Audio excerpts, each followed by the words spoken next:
Alrighty, I am here with Dasher. You guys remember Dasher, right? Hi, Dash. So I'm going to read to Dasher a book all about dachshunds. And as I think I've mentioned before, Dasher is part dachshund, so we really like dachshunds around here. So the book I'm going to read is called Sled Dog Dachshund by Laura Atkins with illustrations by Anne Fan. What do you think, Dash? You want to read this book? Does it smell good? Yeah? Okay. All right. Ready to go. Sled Dog Dachshund.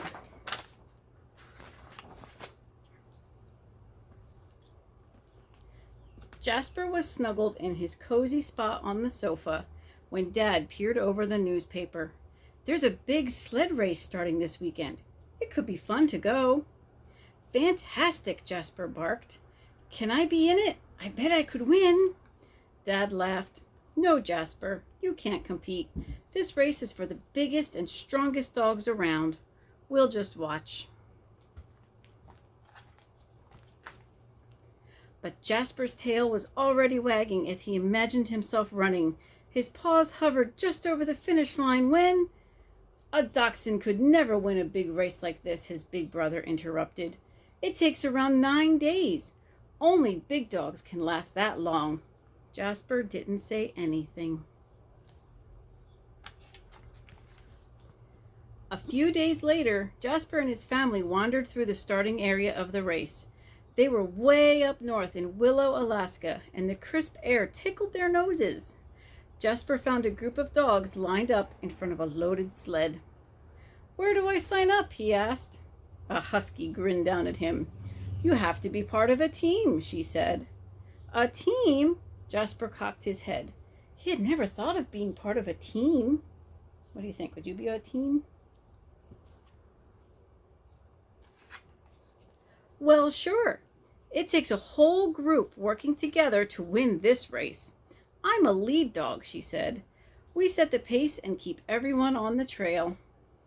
Great, Jasper said. I'll be a lead dog. You're too puny. Before the lead dog knew it, Jasper had jumped into the harness. His legs stuck out in every direction. The lead dog laughed. Jasper moved further down the line. Can I race with you? He asked. The husky sniffed Jasper. I'm a team dog. We need to keep up the pace that the lead dog set. Can you do that? Sure. I'm super fast, said Jasper. Watch this. What do you think, Dasher? Are you super fast? Is that why we named you Dasher? He took off, and Jasper was fast until he hit a deep patch of snow. The dog team chuckled. Jasper trotted to the back of the pack where he found the biggest dog of all. What do you do on the team? He asked. I'm a wheel dog. We're the first ones to get the heavy sled moving. The husky said. Let me try, said Jasper. The wheel dog lowered the harness so Jasper could get his feet on the ground. The sled wouldn't budge. The wheel dog laughed. You're not heavy enough. Jasper was stumped. I need to be in the race, he said.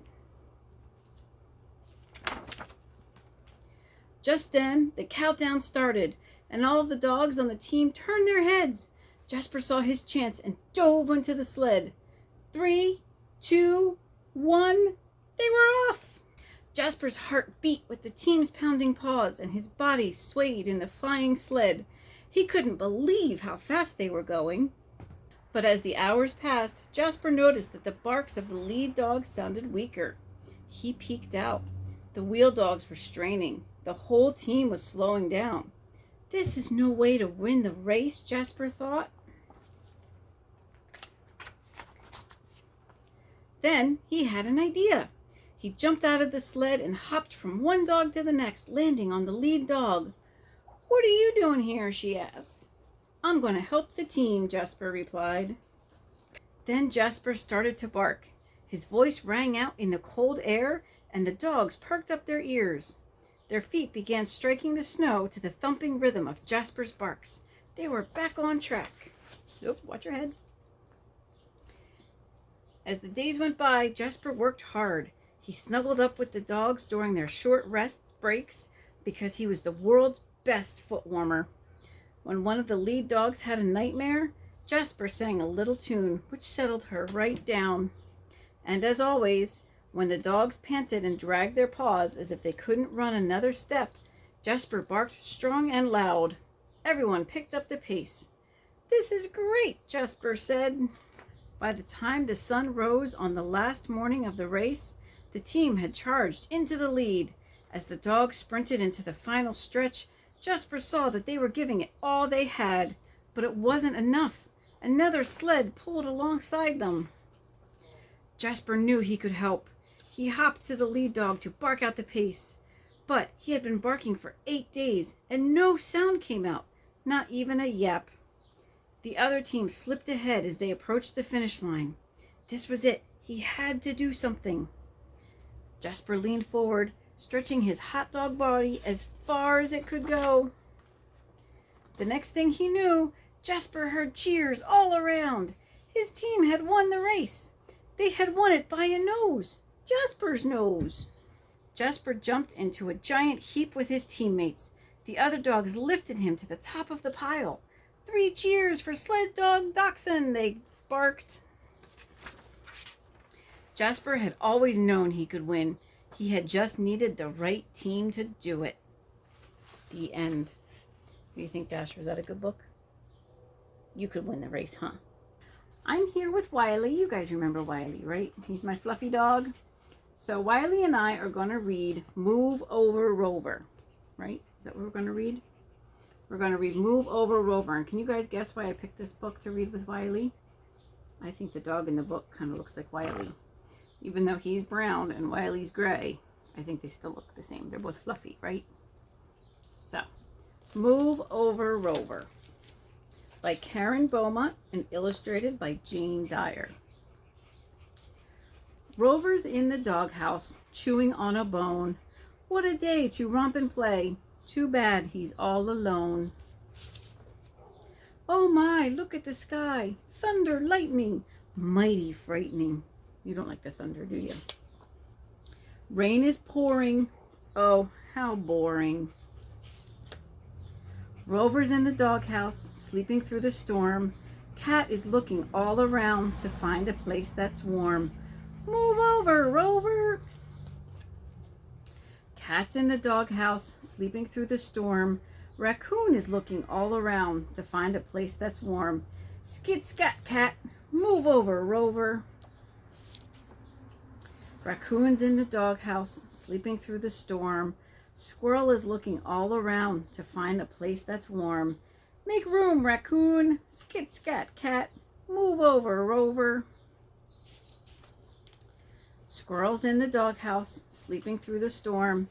Blue Jay's looking all around to find a place that's warm. Squeeze in, Squirrel. Make room, Raccoon. Skit scat cat, move over, Rover. Blue Jay's in the doghouse, sleeping through the storm. Snake is looking all around to find a place that's warm. Out of the way, Blue Jay. Squeeze in, Squirrel. Make room, Raccoon. Skit scat cat, move over, Rover. Snake's in the doghouse, sleeping through the storm. Mouse is looking all around to find a place that's warm. Slide aside, Snake. Out of the way, Blue Jay. Squeeze in, Squirrel. Make room, Raccoon. Skit scat cat, move over, Rover. Tight fit, might split. Sorry, Mouse, full house. Crowded in the doghouse, all are sleeping well. But then, sniff, sniff, they catch a whiff. What's that awful smell? Skitter, scatter, what's the matter? Scamper, scurry, what's the hurry?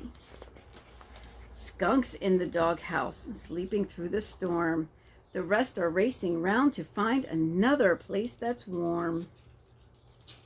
Oh, thank you. Oh my, look at the sky. Storm's over. Where's Rover? Romping, racing, jumping, chasing? No. Rover's in the doghouse, chewing on a bone. Soaked and sopping, tail flip-flopping, happy he's alone. The end. You really like chewing on your bones too, huh, Wylie? Okay, you want to say goodbye? Bye. Thanks for joining me and Wylie.